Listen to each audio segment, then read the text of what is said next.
वो जो तोड़ मोड़ की बात थी, उसके पीछे भी उद्देश्य था। वहां पूरब में घटना हुई थी और आप वहां जनता को जाके जो पीड़ित लोग थे उनको उल्टा धमका रहे थे ऐसे उंगली चलाकर।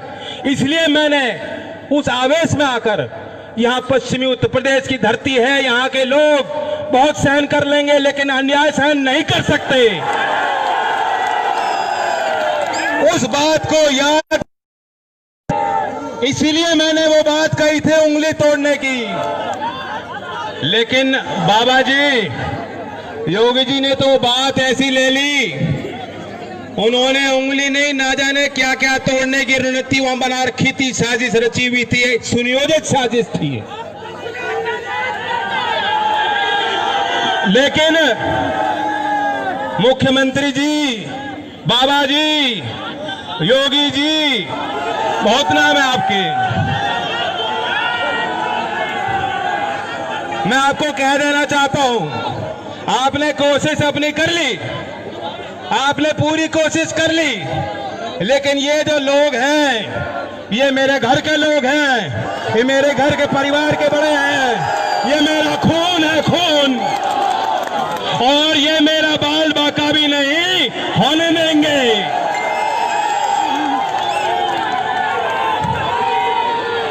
मैं ये भी साफ कह दूं, बात मेरी नहीं थी, हमारा उद्देश्य क्या था, क्यों हम वहां गए थे। चौधरी चरण सिंह जी ने हमें सिखाया था, उन्होंने आपको हाथ पकड़ के सिखाया था, किसी दबे कुचले के साथ, गरीब के साथ कभी कोई अन्याय सहन मत करना, उसके साथ खड़े होना। क्या दोष था? वहां कांग्रेस पार्टी का नेतृत्व गया, उनको रोका गया, बदतमीजी की गई। तृणमूल कांग्रेस के सांसद वहां गए, उनके साथ बदतमीजी बदसलूकी की गई। समाजवादी पार्टी के नेता गए, वहां गुंडों को तैयार करके उन पर पथराव कराया गया। और जो मेरे साथ हुआ वो तो देख लिया आपने।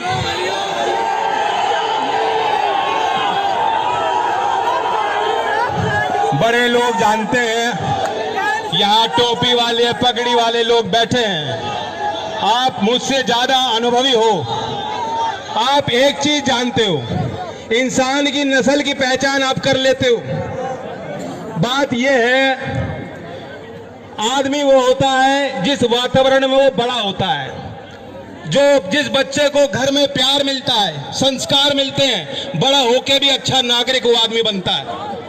मैं जिस घर में बड़ा हुआ हूं, मुझे बचपन से आपने अपनी गोद में खिलाया है, मैंने देश के किसान की वास्तविकता को बचपन से देखा है, वह मेरे रग में है।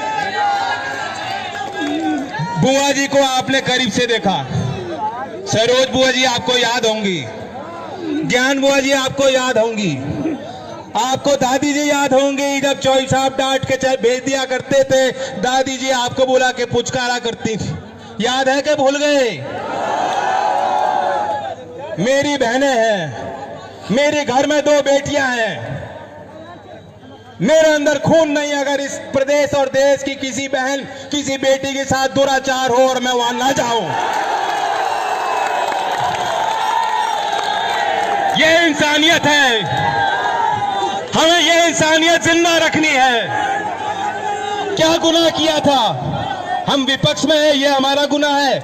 या गरीब परिवार के साथ, अरे मैंने उनका घर देखा है, कितनी तरह तरह की बातें सरकार के लोग, सरकार के गुर्गे दलाल बना रहे हैं, कह रहे अरे साहब उनको तो बहुत मोटा पैसा मिला है। अरे ये तो अंतरराष्ट्रीय साजिश है, उनके घर को आप जाके देखो, मैं तो आपको भी कहूंगा आप भी जरूर जाके देखना। बेहद गरीब परिवार है, उनके पास खोने को ना कुछ है ना कुछ पाने को है, जो कुछ उनकी थी चीज जिससे वो प्यार करते थे उनसे छीन ली गई। और ये कौन से संस्कार होते हैं कि रात के अंधेरे में बिना पिताजी के, बिना माताजी के, बिना भाइयों के आप चिता को आग लगा दोगे, कहोगे ये तो हमारी मजबूरी थी। बताओ, यहाँ हिंदू मान्यता के भी लोग हैं, सब धर्मी लोग हैं, सब विचार के लोग हैं, लेकिन मैं पूछना चाहता हूँ, इतना ज्ञान तो सभी को है, चाहे आर्य समाजी हो चाहे कोई और। हम तो आर्य समाजी हैं, हमें मालूम है। क्या इस बात को ठीक मानते हो, वैध मानते हो?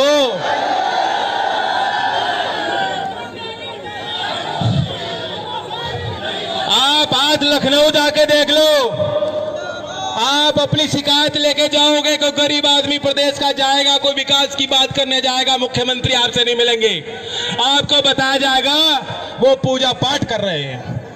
अभी वो गोरखनाथ पीठ के मठाधीश है, अभी वो जो है धार्मिक मामलों में कई गाय की पूजा आपसे दरबार लगा के मिलने के लिए तैयार नहीं है। ये बताया जाएगा आपको।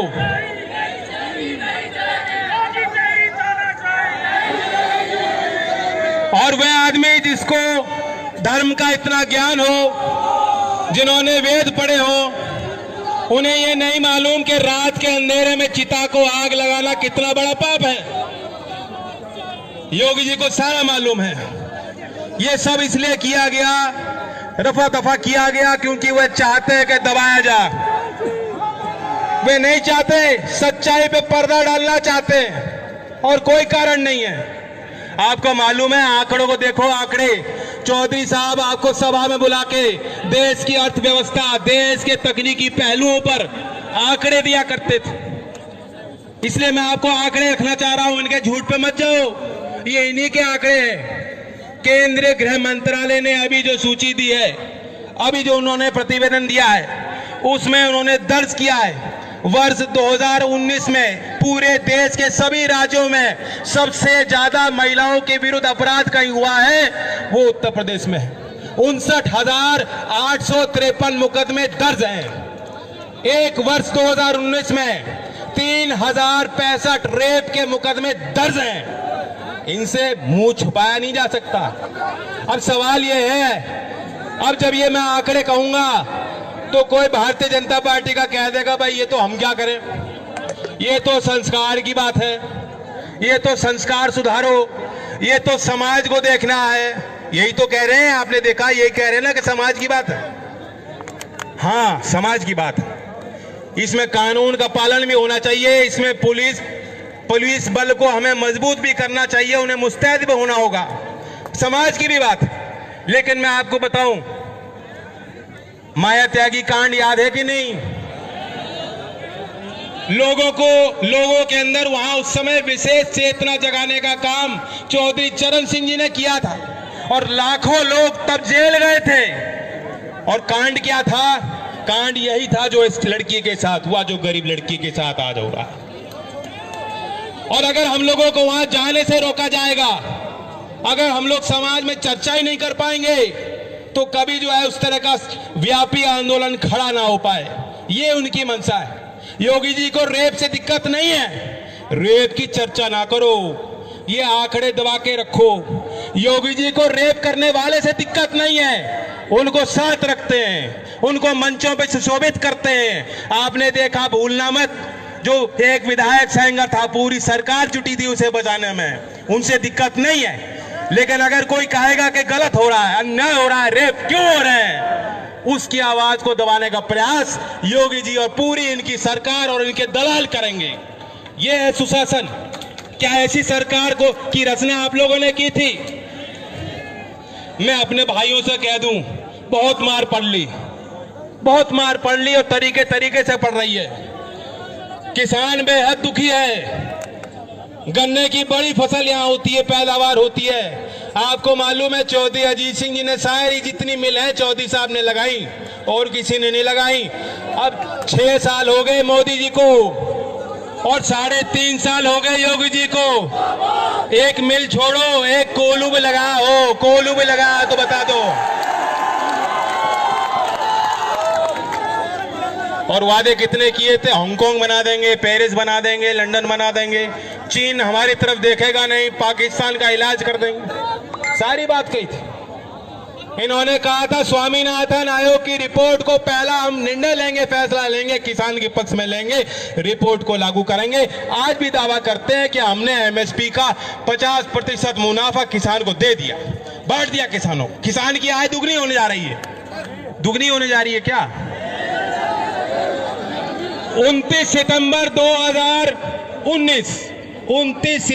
2019 को उत्तर प्रदेश की गन्ना मिलों में 4,942 करोड़ बकाया था। मैं ब्याज की नहीं कह रहा। और 29 सितंबर 2020 को, एक साल बाद, 8,500 करोड़ का बकाया है। अब बताओ दुगने हो रहे हो या आधे हो रहे हो? और ये तब है जहां आपातकालीन स्थिति।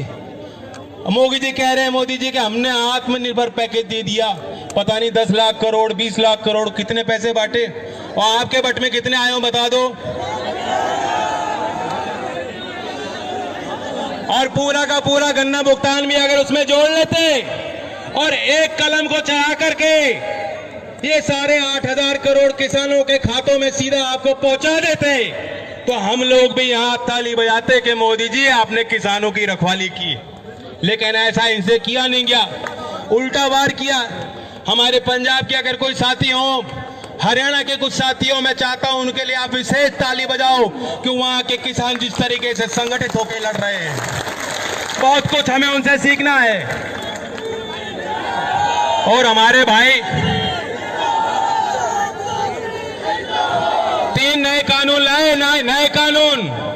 कितने लोगों को पता है वो कानून क्या है क्या नहीं पता है? नहीं पता, बहुत लोगों को नहीं पता है। दावा ये है कि एक झटके में मोदी जी ने सारे बिचौलिए खत्म कर दिए। नहीं, बिचौलिए खत्म नहीं किए, वे तो जो आड़ती है, जो मंडी में बैठते थे, उन्हें कमजोर किया है और नए बिचौले खड़े कर दिए जो नौकरी करेंगे, और नौकरी करेंगे सिर्फ अदानी और अंबानी की। और 5 साल में जैसे रेल बिक रही है, जैसे एयर इंडिया बिकने जा रही है, सरकार बैंक बेच रही है, सरकार LIC बेचना चाहती है, 5 साल के अंदर ये मंडी में जब किसान जाएगा नहीं, उसके बाद कह देंगे वे मंडी में सरकार खरीद नहीं सकती। और सरकार खरीदेगी भी तो अंबानी और अदानी से खरीदेगी। MSP का फायदा एक भी किसान को देश में नहीं पहुंचेगा। और स्वामीनाथन आयोग की बात, मुंजी का क्या हाल है? मुंजी पिट गई।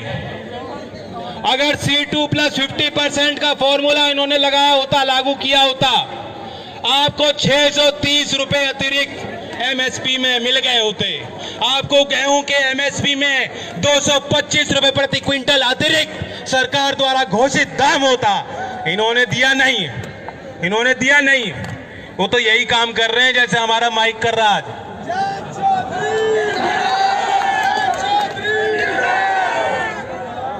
बहुत बात हुई है, सवाल ये है अब आपको जागने का वक्त। मुझे कोई फर्क नहीं पड़ता, मैं तो अपने भाइयों को कहना चाहता हूं, बहुत से लोग जो आज आए हैं, हो सकता है पिछले चुनाव में वे साथ ना रहे, बहुत से लोग दूसरे दलों में हैं, उनकी भावना जुड़ी है, वे आहत हुए।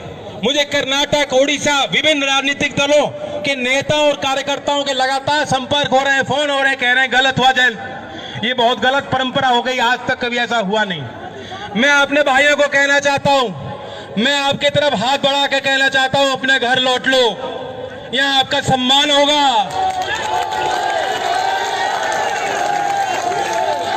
मैं आपको आह्वान करने आया हूं।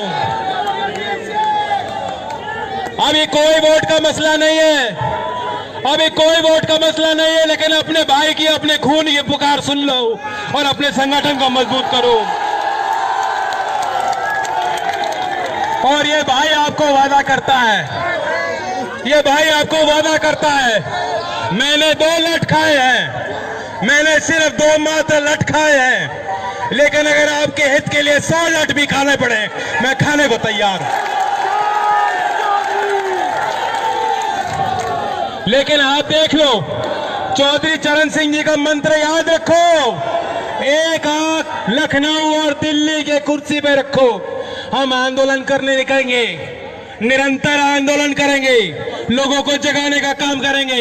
12 तारीख में मैं आप सबको निमंत्रण दे रहा हूं, मथुरा में हम ऐसी पंचायत करेंगे, वहां भी आप पहुंचे।